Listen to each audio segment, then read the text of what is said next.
3 மாவட்டங்கள்ல உள்ள 8 சட்டமன்ற தொகுதிகளை சேர்ந்த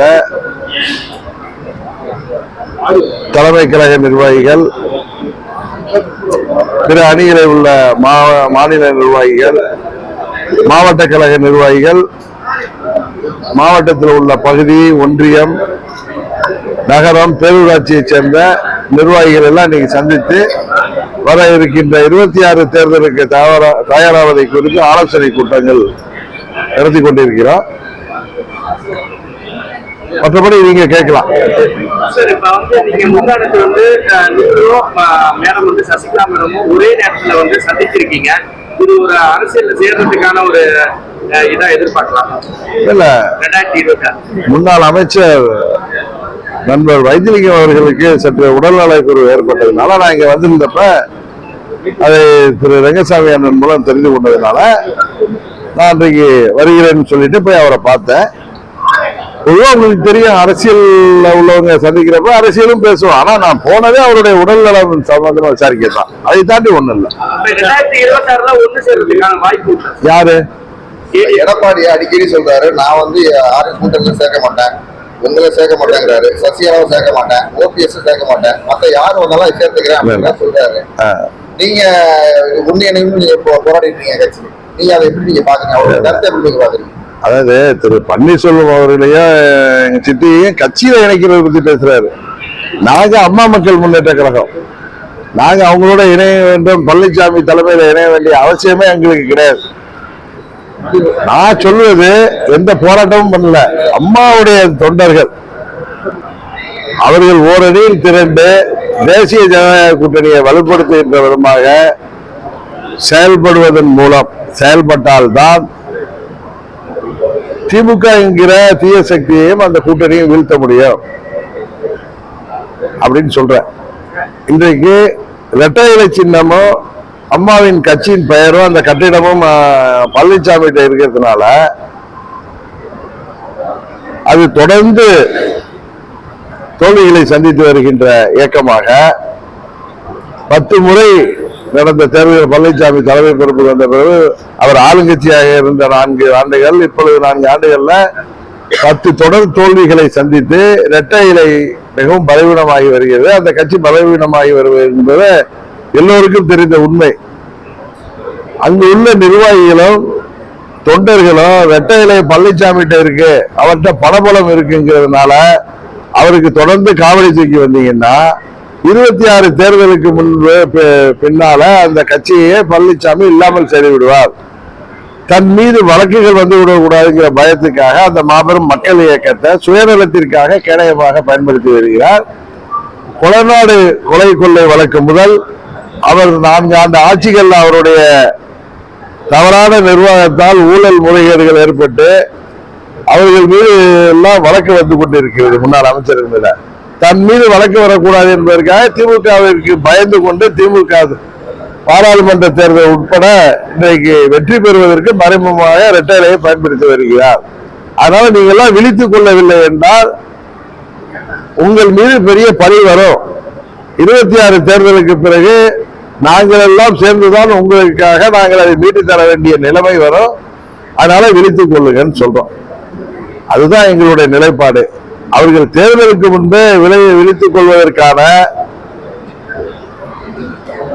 முகாந்திரங்கள் தெரிய வந்திருக்கிறது. அதனால நல்ல செய்தி வரும் என்று அம்மாவின் தொண்டர்கள் எல்லோரும் நம்பிக்கை இருக்கும். அவ்வளவுதான். அவங்க வந்தாலும் வரலனாலும் நாங்க தேசிய ஜனநாயக கூட்டணியை தொடர போறோம், திமுகவை எதிர்த்து போராட போறோம், வெற்றி பெறணுங்கிறதுக்கு எல்லா முயற்சிகளையும் செய்ய போறோம். மும்மொழி கொள்கையை பத்தி நீங்க பிஜேபியில இருக்கீங்க, ஆதரவுல இருக்கீங்க. மும்மொழி கொள்கை எதிர்த்து தமிழ்நாடு, நீங்க ஒரு தமிழனா நீங்க அதை எப்படி நீங்க ஆதரவு தெரிவிக்கிறீங்களா, எதிர்ப்பு தெரிவிக்கிறீங்களா? எந்த அடிப்படையில சொன்னீங்க ஆதரவு தெரிவிக்கிறீங்களா, எதிர்ப்பு தெரிவிக்கிறீங்களா? நான் ஏற்கனவே இந்த புத்தகத்தை நான் படிச்சிருக்கேன். ஆக்கி மூர்த்திங்கிறவரு அண்ணாவின் நேர்காணல் ஒரு புக்கை தொகுத்திருக்காங்க. ஏற்கனவே நான் படித்தது இல்ல, படித்தவர்கள் சொல்ல கேட்டதை நான் உள்வாங்கியிருக்கேன். அதன் அடிப்படையில தான் நான் என்ன நேற்று சொன்னேன்னு உங்களுக்கு தெரியும். அண்ணா பேரறிஞர் அண்ணா என்கிற அந்த மாமனிதர் தொலைநோக்கு சிந்தனை உள்ளவர், உள்ளத்துல நடுநிலையாக உண்மையாக பேசக்கூடியவர். அவருடைய பேச்சுகளும் எழுத்துக்களும் காலங்காலத்திற்கு பொருந்தக்கூடியது. அது அவர் வாழ்ந்த காலத்திற்கு மாத்திரமல்ல, என்றைக்கு பொருந்தக்கூடிய ஒரு தீர்க்கதரிசி அவர் இன்றைக்கு இருந்திருந்தால் உறுதியாக இந்த கால சூழ்நிலையில மூன்றாவது ஒரு மொழி வேண்டும் என்பதை ஒத்துக்கொண்டிருப்பார் அப்படின்னு சொன்ன. அதை நிறைய பேர் அந்த திமுக சாதகமானவர்கள் பல பேர் அதை வந்து எனக்கு எதிராக சோசியல் மீடியாவெல்லாம் சொன்னாங்க. நேற்று இரவு நான் எந்த புத்தகத்தில் படித்தேன் என்று மறந்திருந்தனோ அந்த புத்தகத்தின் ஆசிரியர் நமது தஞ்சாவூரை சேர்ந்தவரே. அந்த புத்தகத்தை தொகுத்து அந்த வெப்சைட்ல போட்டிருந்தேன். நான் வெப்சைட்ல படிச்சிருக்கேன், இல்ல புக்கா படிச்சிருக்கேன். அது வந்து அந்த பேப்பர் அந்த இன்னொரு அந்த புக்கு வந்து அறிஞர் அண்ணாவின் நேர்காணல் ஆக்கி மூர்த்தியோடைய புக்கு. அவர் வந்து அண்ணாவுடைய நேர்காணல்கள் எல்லாம் 2004 இது வெளிவந்த புத்தகம். மணிவாசக நூலகம், சென்னை, சிதம்பரம், சென்னை, டி நகர், மதுரை, கோயம்புத்தூர், திருச்சியில எல்லாம் அதுக்கு பிரான்ச் இருக்கு. நான் காமிக்கிறேன். இந்த புத்தகத்துல உள்ளத அத வெப்சைட்ல அதை கொடுப்பேன். வெப்சைட்ல வந்ததை நான் பார்த்திருக்கேன். அதை பார்த்த என் நண்பரும் எனக்கு அனுப்பியிருக்காரு. அதன் அடிப்படையில தான் பேசினேன். இருந்தாலும் இது வந்து என்னன்னா, போஜனா அப்படிங்கிற ஒரு இதழுக்கு அண்ணா அவர்கள் முதல்வராக இருந்த பொழுது 20/4/67 கொடுத்த ஒரு பேட்டி. இந்த புத்தகம் என்ன சிறப்புனா, ஆக்கி மூர்த்தி என்பவர் அண்ணாவின் தீவிர ஆதரவாளர். அண்ணா சம்பந்தப்பட்ட புத்தகங்களை எல்லாம் பேச்சுக்களை எல்லாம் அவர் வந்து தொகுத்து வழங்கியிருக்கார். அதுல மெயினா வந்து இது பேட்டிகள், அண்ணாவுடைய பேட்டிகள். அது வந்து இந்த புத்தகத்தை வந்து நான் காப்பி வேணா வாங்கி தரேன். ஒரே புத்தகம் தான் இருந்ததுனால அவரு உங்களுக்கு தான் தெரிஞ்சிருக்கும். வி.எஸ். ராமலிங்கம் அவருடைய சன் செம்பியன். வி.எஸ். ராமலிங்கம் அவர்கள் இல்ல, அவர் பையன் செம்பியன் வந்து இதெல்லாம் தொகுத்து வழங்குறதுலாம் நான் அதை பார்த்துட்டு அவரை கான்டாக்ட் பண்ணப்ப அவர் இந்த ஒரே புத்தகம் இருந்துச்சு, எடுத்துக்கூடாது கொடுத்துட்டு போனார். அதுல வந்து 24வது பக்கத்துல உள்ளதுதான் நான் இப்ப படிக்கிறேன். 24வது பக்கத்தை காமிக்கிறேன். அண்ணா அவர்கள் சொல்லியிருக்காங்க. அந்த தலைப்பு என்னன்னா, ஒரே கட்சி ஆட்சி இந்தியாவுக்கு ஏற்றதில்லைங்கிற தலைப்புல அவர் போஜனா பத்திரிகைக்கு ஏப்ரல் 20/67 கொடுத்த பேட்டியில 3 கோரிக்கைகள். தனி திராவிட நாடு கோரிக்கையை கைவிட்ட போதிலும் தன் 3 அடிப்படை கோரிக்கைகளை திமுக கைவிடவில்லைன்னு அண்ணா சொல்லியிருக்காரு. எங்களுடைய மொழியும் கலாச்சாரமும் காப்பாற்றப்பட வேண்டும். இந்திய கூட்டாட்சிக்குள் எங்கள் மாநிலத்திற்கு உரிய அரசியல் உரிமைகள் பாதுகாக்கப்பட வேண்டும். 2, எங்களுடைய பொருளாதார முன்னேற்றத்திற்கு உறுதிமொழி தேவை. தனி நாடாக பிரிந்தால்தான் இந்த பாதுகாப்பு கிடைக்கும் என முதலில் நினைத்தோம். ஆனால் சீன படையெடுப்பிற்கு பின்பு இந்தியாவின் ஒரு பகுதியாக செயல்படுவதன் அவசியத்தை உணர்ந்து கொண்டோம். அதனாலதான் தனித்தமிழ்நாடு கோரிக்கை விட்டதுல அது ஒரு காரணம். அதற்கு பிறகு தொடர்பு மொழிங்கிற பேர்ல அண்ணா அந்த கேள்விக்கு பதில் சொல்லியிருக்காரு. காலப்போக்கில் அனைத்து இந்தியாவிற்கும் ஒரு பொது தொடர்பு மொழி உருவாக வேண்டும். அதுவரை ஆங்கிலமே இணைப்பு மொழியாக நீடிக்க வேண்டும். 14 தேசிய மொழிகளுக்கும் சம மதிப்பு அளிக்கப்பட வேண்டும். காலப்போக்கில் அனைத்து இந்தியாவிற்கும் ஒரு பொது தொடர்பு மொழி உருவாக வேண்டும் சொல்லியிருக்காரு. இப்ப நல்ல பேர் கூட என்ன கேட்டாருன்னா, அது அவங்க ஒண்ணு ஹிந்தின்னு சொல்ல, நானும் ஹிந்தின்னு சொல்லல. ஆனா நாம் அனைவருக்கும் என்ன ஒரு உண்மை தெரியும்னா, அனைத்து மாநிலங்களையும் எளிதாக நீங்க தொடர்பு கொள்ளணும்னா, அதாவது அனைத்து இந்தியாவிற்கும் ஒரு பொது தொடர்பு மொழி உருவாக வேண்டும் அண்ணாவே சொல்லியிருக்கார். யாரை நம்ம எல்லாம் பின்பற்றுறோமோ, யார் பேரை சொல்லி கட்சி நடத்துறோமோ, யார் பேரை சொல்லி ஆட்சி நடத்துறோமோ, அண்ணா அன்றைக்கு இந்தியை எதிர்த்து போராடினார்.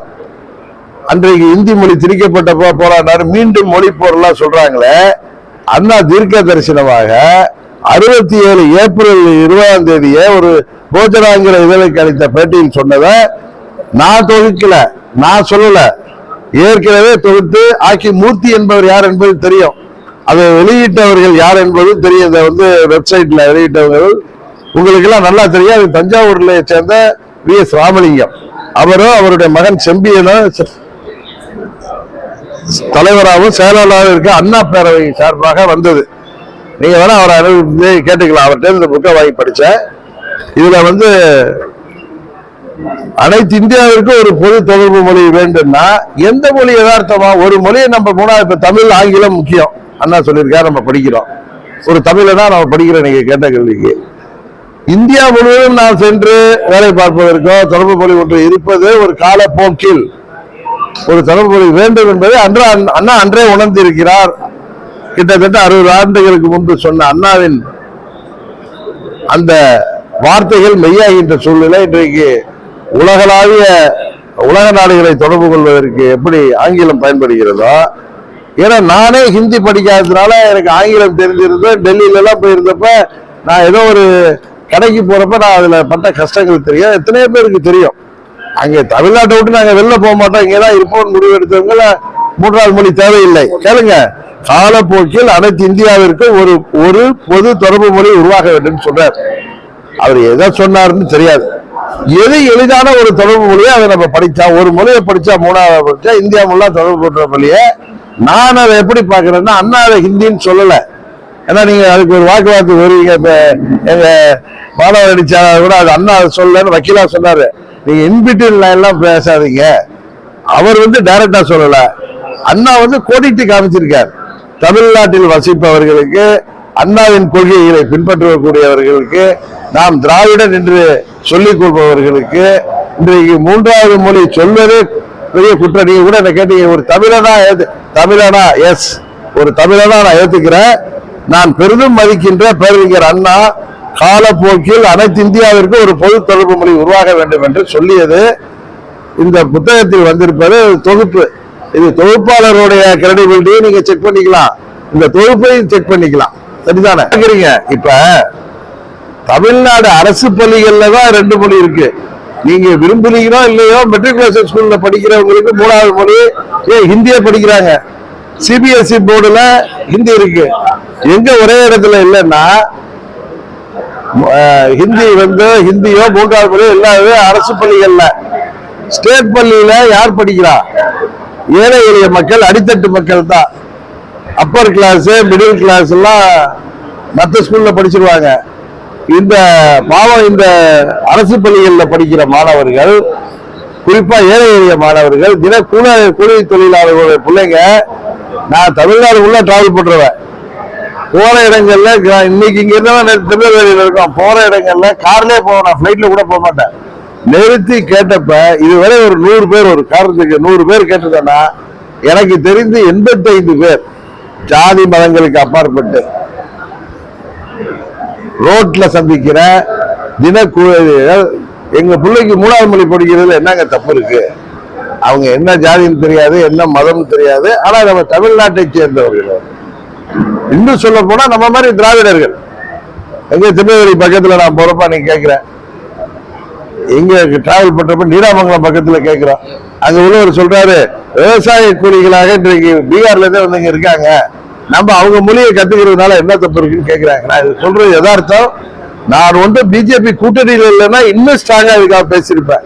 இன்னும் நான் பெரிதும் மதிக்கிற பேரறிஞர் அண்ணா அவர்கள், நான் அவர் சொல்லியதை, அவருடைய பேட்டியையோ எழுதியதையோ ஏற்கனவே உள்வாங்கியதே எனக்கு எங்கேயும் தெரியாம நேற்று நான் மன்னார்குடியில சொந்த ஊர்ல மீடியால என்னை மீறி சொன்னேன். அதற்கு நான் பேசியதோடைய நேரம் என்னை தாக்கி பல பேர் சோசியல் மீடியால வந்ததோ, இதை யார் எனக்கு சொன்னாரோ அவரே எனக்கு வெப்சைட்ல அனுப்பி இந்த அட்ரஸ்ல தான் சார் அந்த புத்தகம் இருக்கணும்னு. நீ காலம்பரம் 9 மணிக்கெல்லாம் மாவட்ட செயலர் ராஜேஸ்வரன் அவர் செம்பியில போய் சந்தித்தது, அவரே அந்த புத்தகத்தை கொடுத்தார். இதுல நான் தமிழனா இருந்துட்டு மொழி திணிப்பே இதுல கிடையாது. அரசின் கல்விக் கொள்கை அது. 3வது ஒரு மொழி, தாய்மொழி அவசியம் படிக்கணும்னு சொல்றாங்க. அவர் சொல்றது தாய்மொழியை படிங்க, ஆங்கிலத்தை படிங்க, 3வது ஒரு மொழியை படிங்க. அது நம்ம பொறுத்த வரைக்கும் அது ஹிந்தியா இருந்தா இந்தியா ஃபுல்லா தொடர்பு மொழியாக இருப்பதற்கு பயனாக இருக்குன்னு நாங்க சொல்றேன். இதை நீங்க மறுப்பது, ஏற்றுக்கொள்வது உங்களுடைய சொந்த கருத்து. ஆனா அண்ணா அவர்கள் காலப்போக்கில் அனைத்து இந்தியாவிற்கு ஒரு இணைப்பு மொழி தேவை என்பதை கிளியரா சொல்லியிருக்காங்க. அதனால அண்ணாவின் பெயரை சொல்லி யாரையும் ஏமாற்ற முடியாதுங்கிறத ஒரு பொது தொடர்பு மொழின்னு சொல்றாரு. ஒரு பொது தொடர்பு மொழி உருவாக வேண்டுங்கிறாரு. அவர் வேணா ஹிந்தியை சொல்லிடலன்னு சொல்லலாம். ஆனா நான் என்ன உணர்றேன்னா, எல்லா மாநிலத்துக்கும் எளிதா தொடர்பு கொள்றது ஒரு 3வது மொழி ஈஸியா படிச்சீங்கன்னா ஈஸியஸ்ட் வே இஸ் ஹிந்தி.